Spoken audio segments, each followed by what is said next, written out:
Buffer my muffin.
Sounds so big and fat and juicy compared to my little 1x12. I'm sorry about that. It's called Silverback, and it's called £7,000 Les Paul. And I'm going to turn the air conditioner off. Well, I've done that. Oh! Wait, we didn't do that at the same time. We should go up to the cameras again. It could be a new thing. Okay. Just get this. Yeah. I need to come back a bit. Oh, look at the flame. Look at the flame. Look at the flame. What accent is that? Oh, it's burning, baby, burn. See, if you can grab it through the camera, you can have it. It'd be fine. We won't mind. So, I'm excited. I'm excited. Because these are beautiful, beautiful guitars doing what they're supposed to do. They feel great to play. Yes. They're stunning. Yes. Every tone is a good tone. Yes. There are no bad tones. So there's a story behind this. This is a replica of a 1959 Les Paul that up until 2008 had had one careful owner. One guy who bought it in 1959 and had hardly played it at all and had kept it out of sort of daylight, and Gibson could not believe when they first saw this guitar, because unlike almost every other 59 in existence, the burst was pretty much exactly as it would have been. What does that even mean? Under the bed. Could be, but the burst was pretty much exactly as it would have been when the guitar was sprayed. And so they did a deal with this guy to borrow the guitar, make it part of the Collector's Choice series. We'd like to borrow your guitar. I'm sure the guy gets rewarded somehow or other. Yeah. Ironically, since that time, the guy has now sold it. I wonder if he just didn't realise what it was maybe worth. And anyway, so... Could you imagine? So the stuff that makes this guitar kind of a little bit kind of cool and unique. So this is a one-piece mahogany body with no weight relief. So the fact that it's relatively lightweight means that, you know, Gibson would have had to have gone through, you know, a lot of timber to try and find the sort of a one-piece mahogany that is going to be, you know, the right kind of weight. It also has a one-piece mahogany neck, but with a maple splice through it, I'm guessing for sort of extra strength. Really? Which they also as well kind of say is, you know, that is exactly how this guitar that they borrowed from the chap was built. That's interesting. Where is it then? I guess it's inside it. Must like be underneath insert. the fretboard. It has an Indian rosewood fretboard, again a one-piece Indian rosewood fretboard. With the, you know, beautiful kind of pearl cellulose kind of inlays. We've got the vintage style clues and machine heads, and, you know, beautiful flame tops in this kind of heritage burst. They're actually calling this burst, there's a special name for it which escapes me now, but essentially it's a perfect recreation of the burst that's on this guy's. I wonder how long it took them to scratch off the rhythm and treble bit with a little screwdriver and or something. as with all the sort of the sort of guitars where they try to as closely replicate you know, a guitar that they've borrowed, all the wear and tear is as per the guitar would have you know. So you got a little chip there, so and I've got a little chip there. We've both got little chips underneath the. What about the little? I've got 1, 2, 3, 4, 5, 6, 7, 8, 9, 10 in a row along here. 4, 5, 6, 7, 8, 9, 10 in a row along here. We've got some scratches on the back, sort of belt buckle mark, that kind of stuff. We've got a big kind of Gibson custom shop plate here. I'll put this over here. This kind of stops it, you know, hopefully stops, you know, or puts off some of the fraudsters from doing this sort of stuff. Would you like to hold this guitar, please? And would you realise that if you're holding this, you've now got over £14,000 worth of guitars on your lap there. Again. This is the case it comes with. Yeah, if that was Chapman guitars, I'd be buried. Yeah. And as with, again, all the Collector's Choice guitars, it comes with... that's a lovely case. This lovely... show them the inside. I'll show you the inside. Should have done this though. So, it's brown on the outside, pink on the inside. Like an armadillo. Comes with this lovely leather wallet with all the sort of information about. You can show the B-cam that because appraisal burst. That's what I was trying to think of. Yeah. Appraisal burst. Appraisal burst. A bit weird, isn't it? Isn't it? I thought an appraisal was what you had at work. It is. You know, I don't like the sound of that. I don't quite know what that means. They should call it power burst. They should call it sunburst. Power burst. Power burst. Yes. Sounds like an energy drink, doesn't it? Yes. So, let's do some tones. Rob is playing through a silverback, which is kind of set to a sort of a vintagey, crunchy kind of tone. Well, it was me. What's it now then? I just put it on the gain channel, but I can put it back if you want. So, well, I'll do the clean tones through my Fender, and you can do the crunchy tones through that. So, rhythm pickup. Let's put the camera on you. Okay. Loving this new camera setup.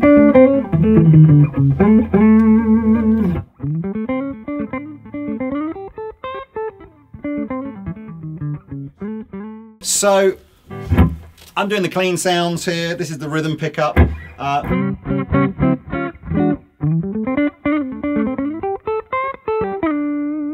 Plays like butter. Yeah. They always do these, don't they? It's kind of like, you know, kind of half amazing and half depressing that guitars can just be this good if you pay this much money.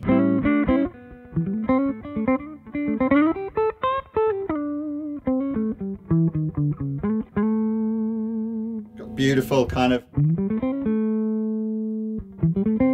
loads of tones if you just play with the volumes and tone.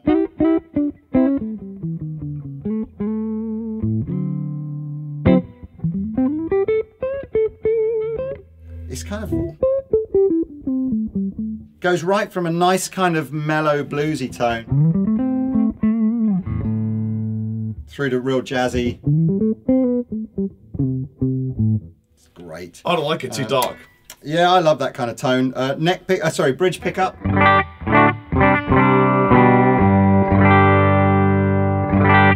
it's got that little bit of raw, just kind of, you know, just waiting to cut through a mix. Again, I've got some tone.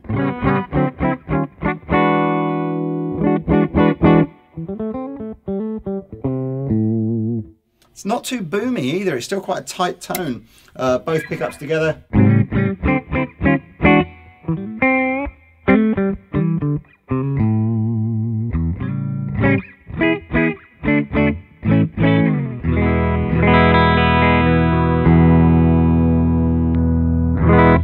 And for those of you wondering, I'm just playing through a Fender Hot Rod Deluxe, no pedals, no nothing. It's a dilemma for you, Lee. Mm-hmm. Now, if I was to buy this guitar, and I would buy this guitar, I would be inclined to take the scratch plate off, but as a percentage of the value of the guitar, it's probably 500 quid.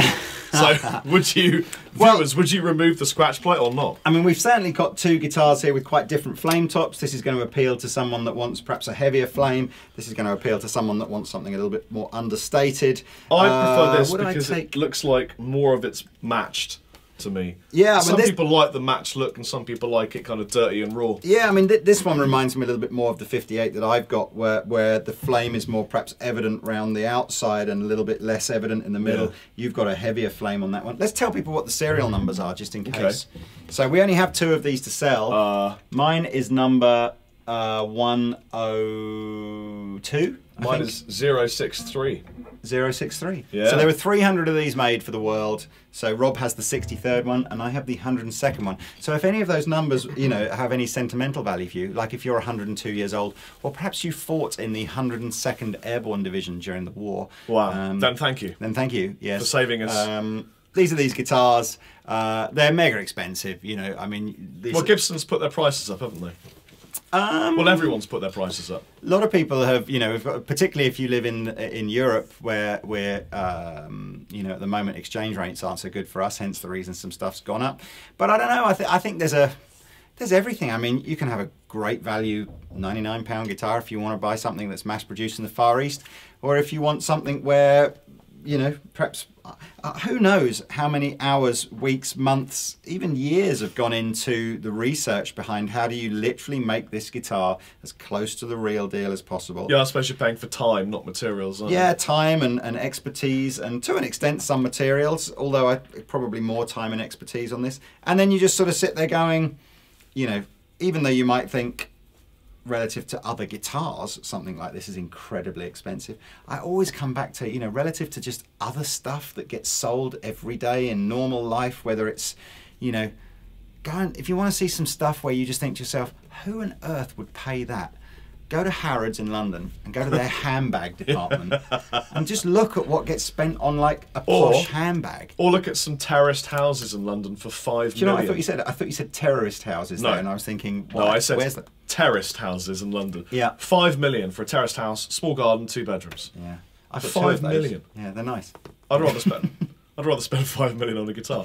Anyway, let's listen to Rob's tones. Why not? I've only got the gain halfway up, so I'm being.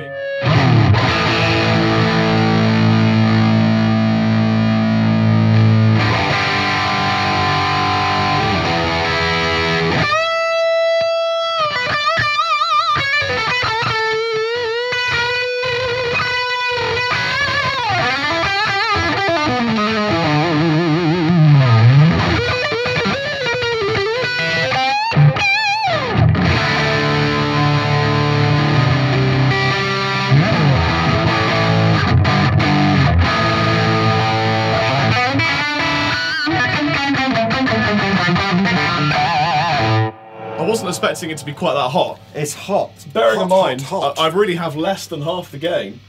I'll turn it down even more. But I mean, what it does immediately is just go, I'm a Les Paul and here I am. I'm a Les Paul. Like, Q. Yeah, it's just like, bosh.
You know, I totally accept that in guitar manufacturing, you absolutely have the law of diminishing returns applies. So imagine, you know, we're all back in the classroom now, and you've got quality of the guitar here, and you've got price of the guitar on this axis. And on lower price guitars, the curve is very steep. So a little bit of extra money makes a big difference to the quality of the guitar. Yeah. And as the guitars get more expensive, the curve flattens out. And you could almost arguably say once you get past £3,000 or £4,000, the curve is almost flat, but it's not quite flat.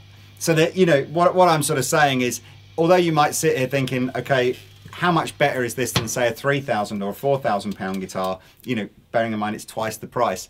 It's kind of, it is a little bit better.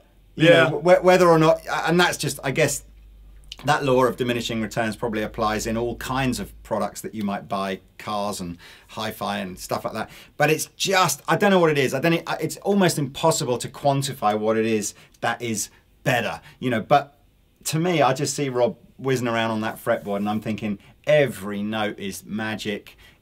Every lick Rob is playing is well, it just sounds on, great. It feels great. And it's not just a guitar, Lee.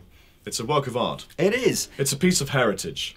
It's exactly that. And I suppose, and I know that probably less than even a 0.1% of people that are going to be watching this video are ever going to be likely to be able to afford a guitar like that. And it's really, it's fabulous that, you know, the 99.9% of us that are never going to be able to afford a guitar like that. There are tons of other brilliant guitars. Yeah, there are great guitars for cheap money. Yeah, but if you just are lucky enough to be in a position where you can go, yeah, I can afford that. But don't tell anybody else. These are just mint, aren't they? They're just magic. Can I hear that? Can I just hear that on your Crunch channel though? Yeah, bro. Because I kind of want to hear that sort of 70s kind of driven Marshall kind of classic. You know, whether it's a bit free or something like that.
that feedback for the last bit because I knew it was going to be beautiful. Appreciate it. That was great. It was. This is. Why don't we just have these?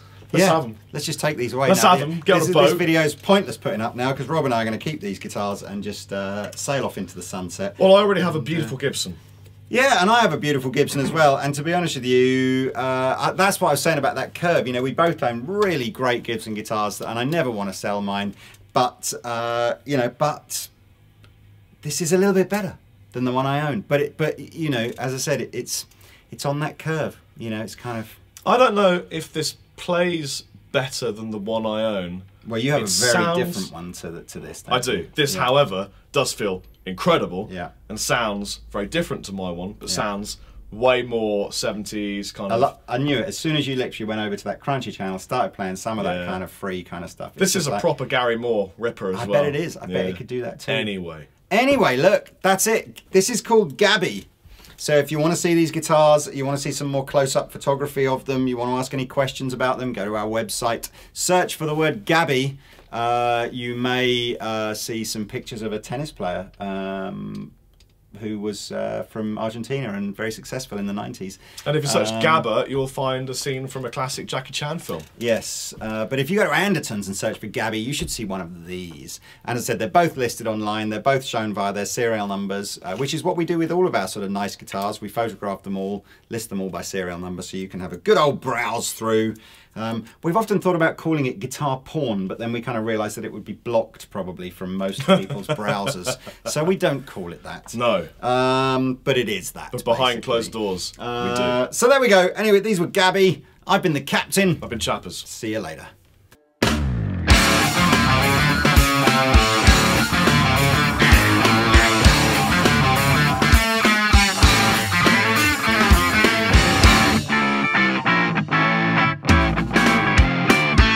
It's all British.